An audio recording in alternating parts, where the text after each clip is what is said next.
시편 112편 1절에서 10절까지의 말씀을 제가 봉독하겠습니다. 할렐루야, 여호와를 경외하며 그의 계명을 크게 즐거워하는 자는 복이 있도다. 그의 후손이 땅에서 강성하며 정직한 자들의 후손에게 복이 있으리로다. 부와 재물이 그의 집에 있으며 그의 공의가 영구히 서 있으리로다. 정직한 자들에게는 흑암 중에 빛이 일어나나니 그는 자비롭고 긍휼이 많으며 의로운 이로다. 은혜를 베풀며 구워주는 자는 잘 되나니 그 일을 정의로 행하리로다. 그는 영원히 흔들리지 아니하며 의인은 영원히 기억되리로다. 그는 흉한 소문을 두려워하지 아니하며 여호와를 의뢰하고 그의 마음을 굳게 정하였도다. 그의 마음이 견고하여 두려워하지 아니할 것이라. 그의 대적들이 받는 보응을 마침내 보리로다. 그가 재물을 흩어 빈궁한 자들에게 주었으니 그의 의가 영구히 있고 그의 뿔이 영광 중에 들리리로다. 악인의 일을 보고 한탄하여 이를 갈면서 소멸되리니 악인들의 욕망은 사라지리로다. 아멘. 오늘 시편은 할렐루야로 시작되는 할렐루야 시편입니다. 할렐루야의 뜻은 하나님을 여호와를 높이다라는, 여호와를 찬양하다라는 뜻을 갖고 있습니다. 그리고 이어서 나오는 구절이 뭡니까? 복이 있도다라는 말씀이 있습니다. 여러분 신앙생활 하면서 이 복이라는 말씀을 들으면 눈이 딱 뜨이지 않습니까? 그런데 누구에게 복이 있느냐라고 할 때 여호와를 경외하는 자에게 복이 있다는 거예요. 그리고 또 어떤 사람에게 복이 있냐? 여호와의 계명을 크게 즐거워하는 자가 복이 있다고 말씀하고 있죠. 그러면 이게 각각 다른 사람이겠습니까? 이게 같은 사람이라고 하는 거예요. 여러분 여호와를 경외한다는 건 뭡니까? 하나님을 의식하는 거잖아요. 그러니까 내가 어떤 말을 하거나 어떤 행동을 할 때 그릇되게 행동을 하고 말할 때 두려움을 느끼는 겁니다. 그러면 하나님을 경외한다는 것은 우리의 삶에 있어서 엄밀하게 말하면 뭘 신경을 쓰는 거예요? 하나님의 말씀이 기준이 되는 거죠. 우리가 주일날 와서 예배를 드리는데 말씀의 은혜를 받아요. 근데 말씀은 말씀이고 오늘부터 사는 삶은 다르다라고 하면 그 말씀을 듣는다는 것이 무슨 의미가 있겠습니까? 여러분 말씀이 내 삶을 인도하기도 하고 때로는 그럴 땐 삶에서 나의 삶을 멈추게도 해야 되잖아요. 여러분 요즘 다 자동차를 타고 다니는데 여러분 좋은 차라는 게 뭡니까? 어떤 메이커, 가격이 비싸고 뭐 그럴 수 있겠지만 여러분 차의 기능이라고 하는 거는 잘 달리는 거예요. 안전하게 잘 달려야 되는 거 아니겠습니까? 그러면 잘 달리기만 하면 되는 거예요. 그건 기본이고 또 하나 뭐가 있어야 되냐면 내가 멈춰야 될 때 딱 멈출 수 있는 차가 좋은 차인 거예요. 아무리 비싸고 아무리 좋은 차고 아무리 빨리 달려도 내가 서고 싶을 때 안 서는 차는 어떻게 되는 거예요? 그건 너무 위험한 차고 흉기나 다름이 없습니다. 하나님의 말씀도 마찬가지잖아요. 그 말씀이 나에게 힘을 주고 오늘 내 인생을 힘있게 달려갈 수 있도록 해주는 말씀이 그게 능력 있는 말씀인데 또 하나 필요한 거 뭐냐? 내 삶이 잘못된 길로 갈 때 나에게 경고하고 나를 멈추게 할 수 있는 그런 말씀이어야 된다는 거예요. 여러분 그러려면 우리가 어디에 살아야겠습니까? 하나님의 말씀의 영향력 아래 살아가야 된다는 거예요. 그게 뭐냐? 오늘 시인이 복이 있다고 말하는 하나님의 말씀을 크게 즐거워하는 사람, 그런 의미라고 하는 거죠. 저는 오늘 시편을 보면서 시편 전체의 주제가 되는 시편 1편 말씀이 떠올랐습니까? 여러분 시편 1편 말씀에 보면 복 있는 사람이 어떤 사람이라고 얘기하고 있습니까? 뭐 어디에 가지 않고 뭐 그런 걸로 시작이 되지만 핵심적인 내용은 뭡니까? 오직 여호와의 법을 즐거워하여 주야로 그 말씀을 묵상하는 자가 복 있는 사람이라는 거죠. 그럼 복 있는 사람은 뭐에 비유합니까? 시냇가에 심겨진 나무 같아서 열매를 맺고 그 잎사귀가 항상 푸르다고 이렇게 얘기하고 있잖아요. 그래서 한마디로 뭡니까? 인생이 형통하다라고 말하고 있습니다. 오늘 시편도 같은 이야기를 하고 있잖아요. 여러분 2절 말씀에 보면 그의 후손이 땅에서 어떻게 된다고요? 강성하며 정직한 자들의 후손에게 복이 있으리로다. 여러분 신앙생활을 해보면 이 하나님께서 주시는 복이 나 개인 한 사람에게만 머무는 게 아니잖아요. 내가 복을 받으면 자연스럽게 내 주변으로 확산이 된다는 거예요. 그래서 여러분 구약 성경을 읽어보면 하나님께서 은혜를 주시는데 그 범위가 어디까지 미칩니까? 자녀선 1000대까지예요. 하나님의 심판은 저주는 몇 대까지예요? 자녀선 3, 4대예요. 더 이상 받을 후손이 없는 거예요. 근데 하나님의 복은 1000대, 만대입니다. 그러면 세상이 좋아진다는 것은 어떻게 하면 좋아지겠습니까? 복 있는 사람들이 이 땅에서 강성해지고 풍성해지고 많아지는 거죠. 그러면은 그들이 삶이 정직해지는 사람들이 점점 많아지게 되면 세상은 저절로 좋아질 수밖에 없지 않겠습니까? 또 하나 하나님이 주시는 복은 추상적인 것이 아니라는 거예요. 여러분 3절 말씀해 보면 부와 재물이 그의 집에 있으며 그의 공의가 영구히 서 있으리로다. 하나님을 경외하는 자의 삶에 안정과 풍요를 허락해 주신다는 거죠. 이 말씀은 모든 의인이 이 땅에서 부자가 된다, 그런 의미는 아닙니다. 그럼 뭐냐? 하나님을 경외하는 삶에 임하는 하나님의 돌보심이 어떻다는 거예요? 안정적이고 견고함을 말하고 있는 것이죠. 여러분 이 3절 말씀을 잘못 이해하면 내가 예수를 믿는데 이게 물질의 공공함을 당하고 이게 잘 살지 못하는 것이 내가 뭔가를 잘못하나? 그렇게 오해할 수 있다는 거예요. 여러분 예수님을 믿어도 부할 수가 있고 가난할 수가 있다는 거죠. 중요한 것은 신앙 안에서 그것을 어떻게 받아들이고 어떻게 살아가느냐, 이것이 중요한 거죠. 여러분 부자다 가난하다 이건 기준이 뭡니까? 돈으로 나누는 거잖아요. 돈이 많으면 부자고 돈이 없으면 가난한데 잘 사는 것은 다른 거예요.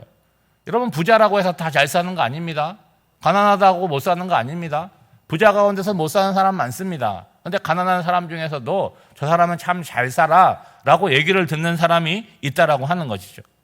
여러분 행복과 불행, 감사와 원망, 사랑과 미움, 만족과 불만족이라고 하는 것은 꼭 경제적인 것만으로 갈라지는 것이 아님을 여러분 알고 계시잖아요. 그러면 신앙생활은 우리에게 어떤 능력과 은혜를 주느냐? 오늘 나에게 주어진 삶은 뭐 하는 거예요? 하나님 안에서 긍정하며 사는 거죠. 내가 가난할 수도 있고 부할 수 있지만 그 삶에서 하나님의 은혜를 구하고 긍정하면서 살아가는 거죠. 여러분 교회 오시면 헌금하지 않습니까? 돈 많은 사람들이 헌금하고 돈 없는 사람이 헌금 안 하고 그렇지 않습니다, 여러분. 내 경제력과 상관없이 하나님 사랑하는 사람이, 공동체 사랑하는 사람이 여러분 헌금하는 거죠. 그러면 여러분 누가 부한 거예요? 하나님께 드려야 될 것을 드리고 그리고 내 것으로 내가 삶을 사는 것, 그것이 부한 거 아니겠습니까? 그리고 무엇보다 복받았다라고 하는 것은 그런 신앙생활의 태도가 일관적이라고 하는 거예요. 10년 전, 20년 전 그 신앙의 모습이 오늘도 꾸준히 유지되는 거지, 이게 너무 굴곡이 많다라고 하는 것은 여러분 한번 생각해 볼 문제겠죠. 오늘도 시편 말씀에 보면 복 있는 자들을 뭐에 비유하냐? 흑암 중에 빛이 일어난다, 그렇게 표현하고 있습니다. 그러면 그들의 삶은 어떠하냐? 자비롭고 긍휼이 많으며 의롭게 살아간다는 거예요. 근데 여러분 이 표현이 익숙하지 않습니까? 이게 하나님의 성품이잖아요. 하나님이 우리를 향해서 자비롭고 의롭고 그리고 긍휼이 많으시다고 말씀하고 있지 않습니까? 그러면 참다운 신앙은 뭐겠어요? 내가 하나님의 성품을 아는 거잖아요. 아는 걸로 끝나지 않고 내가 그것을 닮아가고 내 삶을 통해서 그것이 다른 사람에게 드러나고 나타나는 것이 참다운 신앙이겠죠. 또한 복 있는 사람은요, 은혜를 베풀어주고 꾸어줍니다. 한마디로 표현은 뭐예요? 타인에 대해서 인색하지 않다는 거예요. 최선을 다해서 내가 할 수 있는 한 도와준다는 거죠. 그러니까 하나님을 통해서 내가 은혜를 받기도 하지만 그 은혜가 나한테 고여있지 않고 나를 통로로 해서 어떻게 하는 거예요? 흘러나가야 된다는 거예요. 여러분 이렇게 사람들과의 관계 속에서 이런 거 이렇게 느껴지지 않습니까? 여러 사람이 같이 밥을 먹어요. 물론 자기 거 자기가 내는 경우도 많이 있겠지만 누가 밥을 살 때가 있잖아요. 그러면 그 모임에 돈이 가장 많은 사람이 늘 밥을 삽니까? 그렇지 않잖아요. 밥을 사는 사람이 있어요. 그 사람이 늘 자주 살 때가 많이 있죠. 그러면 그 사람이 밥을 사는 거지만 그 밥을 산다는 거에는 뭐가 있습니까? 사랑을 베푸는 거고 그 사람들에게 밥을 사주고 싶은 마음이 드는 거 아니겠습니까? 그러니까 결과적으로 보면 그 밥을 산다는 것이 밥을 사는 걸로 끝나지 않고 하나의 편이잖아요. 그러면은 그 밥을 사는 사람에 대해서 남은 사람들은 어떤 마음을 갖고 있어요? 그 사람에 대해서 긍정하는 마음을 갖게 된다는 거예요. 좋은 사람으로 인정받는다라고 하는 거죠. 여러분 6절 말씀에 보면 이렇게 표현하고 있어요. 그는 영원히 흔들리지 아니하며 의인은 영원히 기억되리로다. 누군가가 나를 떠올릴 때 머리를 흔드는 사람이 아니라 그 사람 참 좋은 사람이지, 착한 사람이지, 만나면 반가운 사람, 그런 사람이 되어야 되지 않겠습니까? 특별히 신앙 안에서 그렇잖아요. 누가 나를 보고 피해간다. 그거 큰일 날 일 아니겠습니까? 누가 나를 보면 웃어주고 반가워해주고 그런 사람 돼야 되는데 내가 먼저 타인에 대해서 그렇게 반응하는 사람이 돼야 되잖아요. 그러면 여러분, 하나님 앞에서 복 있는 사람, 하나님 앞에서 정직한 삶을 살아가는 사람들은 결과적으로 어떻게 된다는 거예요? 흉한 소문을 두려워하지 않는다는 거예요. 왜 그러냐? 마음에 흔들림이 없고 내 삶에 그릇됨이 없으니까 뭐 하는 거예요? 두려울 것이 없잖아요.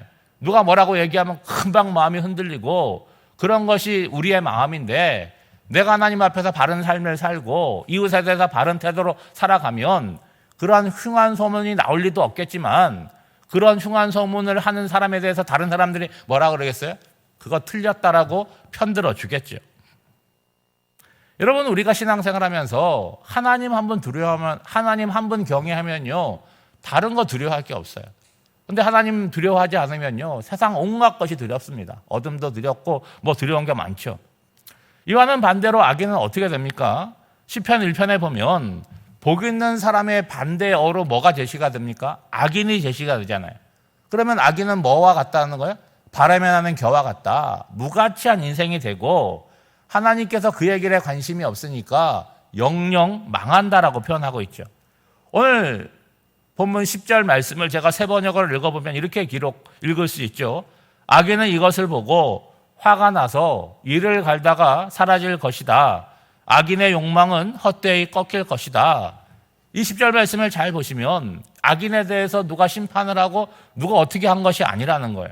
그러니까 악이 가지고 있는 구조적인 모순이 있다는 거예요. 막 하룻밤에 피어나는 무슨 잡초 같지만 그 내면의 모순으로 말미암아 스스로 무너지고 만다는 거죠.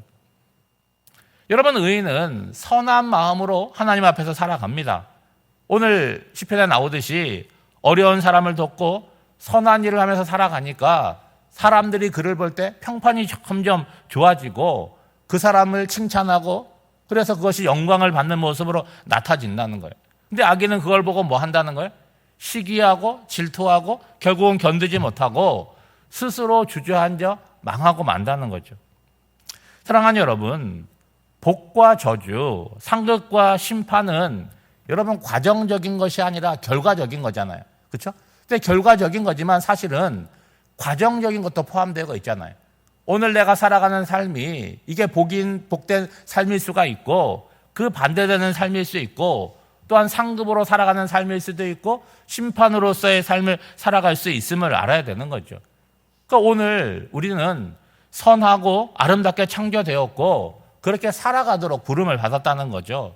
그러니까 일상의 삶을 살면서 즉각적인 보상을 바라고 살아가는 것이 아니라 나의 존재 자체가 하나님의 자녀고 하나님의 기대 속에 살아가는 사람이니까 우리는 한결같은 모습으로 하나님을 경외하고 그분의 말씀을 즐거워하며 오늘을 살아가게 되면 오늘의 삶도 복되지만 나중에 하나님 앞에 결과적으로 우리의 삶은 칭찬받는 삶이 되고 그리고 하나님께 인정받는 삶이 됨을 기억하시면서 오늘 한 날도 위에 계신 하나님을 의식하고 내 주변에 있는 사람을 사랑으로 섬기는 저와 여러분이 되시기를 주님의 이름으로 축복합니다. 기도하겠습니다. 하나님 아버지, 이 새벽 시편의 말씀으로 우리의 마음과 영혼을 깨우시고 새롭게 하시니 감사합니다. 하나님의 말씀과 삶이 분리되지 않고 삶이 말씀에 가까이 다가가 손잡고 함께 걷게 하옵소서. 정직한 자의 후손에게 복이 있다고 하신 말씀이 오늘 성도들의 삶에 구체적으로 나타나게 하옵소서. 우리 삶에 베풀어 주신 모든 복과 은혜를 감사하고 나누며 살아가게 하옵소서. 흔들리는 세상에서 하나님 한 분 외에는 두려울 것이 없게 하시고 견고한 마음으로 살아가게 하옵소서. 장마가 시작되었습니다. 사랑하는 성도들, 운전하고 또 길을 걸어갈 때에 그 운전대를 붙들어 주시고 발걸음을 붙들어 주셔서 어려운 일 만나지 않도록 주님 인도하여 주시옵소서. 오늘도 이 새벽에 깨어서 하나님 말씀을 붙잡고 기도하는 성도들에게 성령으로 임재하사 하나님을 바라보고 주님과 깊어지는 복된 시간이 되게 하여 주시고 오늘 한날의 삶도 성령 하나님과 함께 동행해 가는 복된 한날이 되기를 간절히 바라옵고 원하오며 이 모든 간구를 예수님의 이름으로 기도하옵나이다. 아멘.